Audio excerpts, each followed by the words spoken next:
అందరికీ నమస్కారం. దసరా అనగానే మనందరికీ గుర్తొచ్చేదేంటి? కొత్త బట్టలు, పిండి వంటలు, బాణసంచా, భలే సందడిగా ఉంటుంది కదా. కానీ ఈ సెలబ్రేషన్స్ వెనుక, ఈ సందడి వెనుక ఒక చాలా లోతైన ఫిలాసఫీ దాగి ఉందని ఎప్పుడైనా ఆలోచించారా? రండి, ఈరోజు మనం దసరా అసలైన స్ఫూర్తేంటో తెలుసుకుందాం. అంటే దసరా అంటే రావణుడి దిష్టిబొమ్మను కాల్చడమేనా, లేదా ఆయుధ పూజలు చేయడమేనా? నిజానికి ఈ పండుగ అంతకు మించి చాలా ఎక్కువ.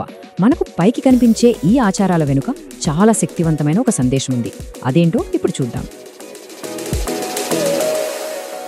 అవును, మీరు విన్నదే కరెక్టే.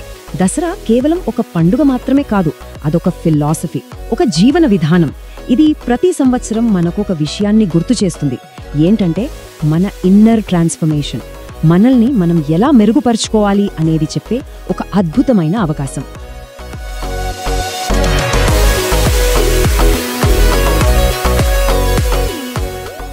అయితే ఈ పండగ స్ఫూర్తి వెనుక ప్రధానంగా 2 విజయగాథలున్నాయి. దేశంలో వేర్వేరు ప్రాంతాల్లో వేర్వేరు కథలు పాపులర్ అయినా ఆ రెండింటి సారాంశం, ఆ ఎసెన్స్ మాత్రం ఒక్కటే. ఒకటి, నార్త్ ఇండియాలో ఎక్కువగా సెలబ్రేట్ చేసుకునే రాముడి విజయం. రావణుడిపై శ్రీరాముడు సాధించిన ఈ గెలుపు ధర్మం యొక్క విజయానికి ప్రతీక. ఇక రెండవది, మన సౌత్ ఇండియా, ఈస్ట్ ఇండియాలో ముఖ్యంగా జరుపుకునే దుర్గాదేవి విజయం. మహిషాసురుడనే రాక్షసుడిని అమ్మవారు సంహరించటమనేది శక్తికి, ముఖ్యంగా స్త్రీ శక్తికి ప్రతీక. చూసారా, కథలు వేరు, ప్రాంతాలు వేరు, కానీ ఫైనల్ మెసేజ్ మాత్రం ఒకటే: చెడుపై మంచి సాధించిన విజయం.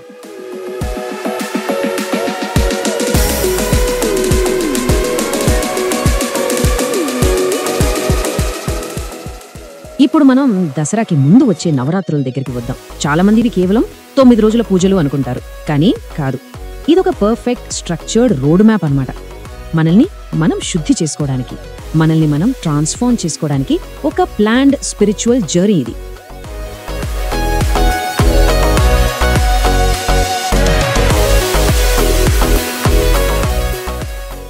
ఈ ప్రయాణం 3 దశలుగా సాగుతుంది. స్టెప్ 1, మొదటి 3 రోజులు దుర్గాదేవిని పూజిస్తాం. ఎందుకంటే మనలోని కోపం, దురాశ, అహంకారం లాంటి నెగటివ్ క్వాలిటీస్ని నాశనం చేయడానికి. స్టెప్ 2, మనలోంచి చెడును తీసేశాక அடுத்த 3 రోజులు శాంతి, సంపద, సామరస్యం లాంటి మంచి గుణాలను నింపుకోవడానికి లక్ష్మీదేవిని ఆరాధిస్తాం. ఇక ఫైనల్ స్టెప్, చివరి 3 రోజులు జ్ఞానాన్ని, వివేకాన్ని పొందడానికి సరస్వతీదేవిని పూజిస్తాం. So it's a complete personality transformation process.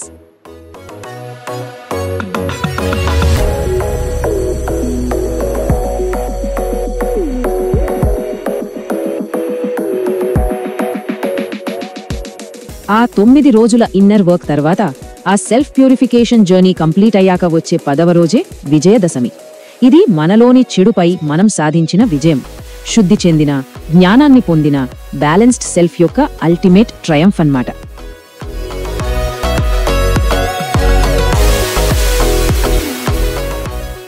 ఇప్పటిదాకా మనం పురాణ గాథల గురించి, పూజల గురించి మాట్లాడుకున్నాం కదా.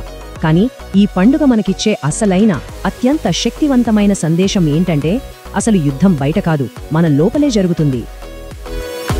ఒక మాటుంది, మనం కథల్లో చూసే రాక్షసులు వేరే ఎవరూ కాదు, ప్రతిరోజు మన లోపల మనం చేసే యుద్ధాలకి రిఫ్లెక్షన్స్ అని.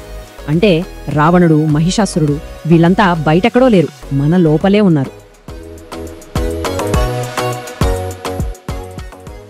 రావణుడి 10 తలలు, ఆ మహిషాసురుడి భయంకర రూపం, ఇవన్నీ మనలో ఉండే అహంకారం, దురాశ, కామం, కోపం, అజ్ఞానం లాంటి నెగటివ్ క్వాలిటీస్కి సింబల్స్ అన్నమాట.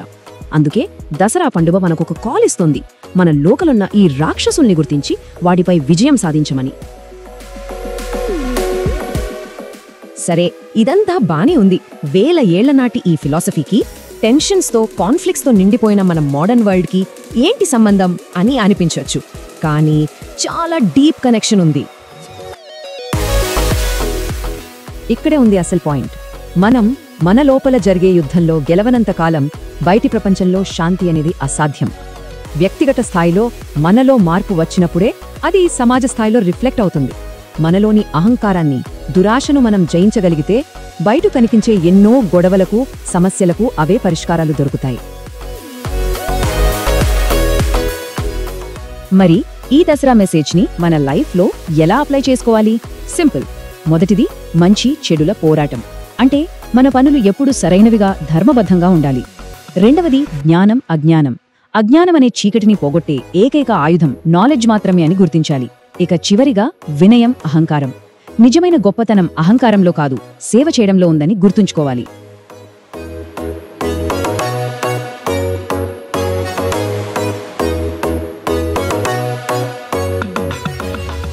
కాబట్టి ఈసారి దసరా పండుగను జరుపుకునేటప్పుడు, రావణుడి దిష్టిబొమ్మను కాల్చేటప్పుడు ఒక్క క్షణం ఆగి ఆలోచిద్దాం. బయటి రావణుడితో పాటు మన లోపల ఉన్న ఏ రావణుణ్ణి మనం జయించాలనుకుంటున్నాం? మనలోని కోపాన్నా, అహంకారాన్నా లేక దురాశనా? ఈ ప్రశ్నతోనే ముగిద్దాం. ఆలోచించండి.